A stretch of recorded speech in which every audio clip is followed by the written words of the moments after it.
Vous recherchez une école de référence pour une double formation universitaire et professionnelle de qualité? Voici l'opportunité à ne pas rater. L'École supérieure d'administration, d'économie, de journalisme et des métiers de l'audiovisuel ESAE vous offre des programmes d'enseignement en licence et en master orientés vers l'emploi qui font d'elle une référence à travers les filières de l'administration générale et territoriale, l'administration du travail et de la sécurité sociale, droit, diplomatie et relations internationales, administration hospitalière, universitaire et intendance, journalisme et métiers de l'audiovisuel et toutes les filières des sciences de gestion. Une seule adresse, www.esae.bj. Rendez-vous dès maintenant sur nos campus ESAE Bedjromende au numéro 90 93 65 21 ou au numéro 98 98 14 00. Paracourt sur le numéro 52 46 12 12. Aboumé-Calavi au numéro 52 88 44 44. Akpakpa au numéro 52 88 33 33. ESAE, l'excellence a un nom. Bonjour à nouveau chers internautes. Montée de lait douloureuse, cris et pleurs de bébé, le sevrage à la tétée est un moment difficile autant pour le nouveau-né que pour la maman.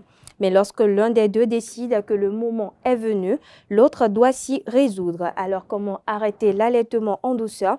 Eh bien, chers internautes ou chères mamans, je dirais, voici quelques astuces et remèdes de grand-mère pour vous aider à passer le cap. 1. Changer les lieux et les heures de tétée.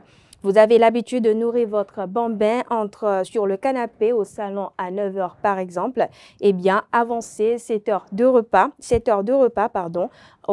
à 2 ou 1 heure. Optez désormais pour la chaise à la salle à manger. Il peut même être judicieux de faire appel à une tierce personne comme le papa ou le second parent. Deuxième astuce, cessez de lui offrir le sein. Rassurez-vous, en réalité, la nature est bien faite. Bébé commande lui-même le processus de sevrage spontanément. Lorsqu'il est prêt à cesser de prendre le sein, il montre de moins en moins d'intérêt pour l'allaitement. Soyez attentive afin de déceler ce détachement parfois subtil. Il est alors judicieux de cesser de lui proposer le sein. La production du lait maternel diminuera graduellement, tout comme l'intérêt de l'enfant. Troisième solution, tétée retardée et raccourcie. Pour faciliter le sevrage, il peut être judicieux de retarder l'heure de certains tétés. Le moment idéal pour employer cette méthode est lorsque l'enfant consomme également des aliments solides et que le lait n'est plus sa seule alimentation. Afin de limiter l'anxiété liée à ces changements, n'oubliez pas de redoubler de câlins et de tendresse. En effet, les tétés scellent les bases du développement du lien mère-enfant. Enfin, quatrième solution, les feuilles de chou pour limiter les montées de lait. Et non, vous ne rêvez pas, cette astuce de grand-mère très ancienne serait aussi farfelue qu'efficace.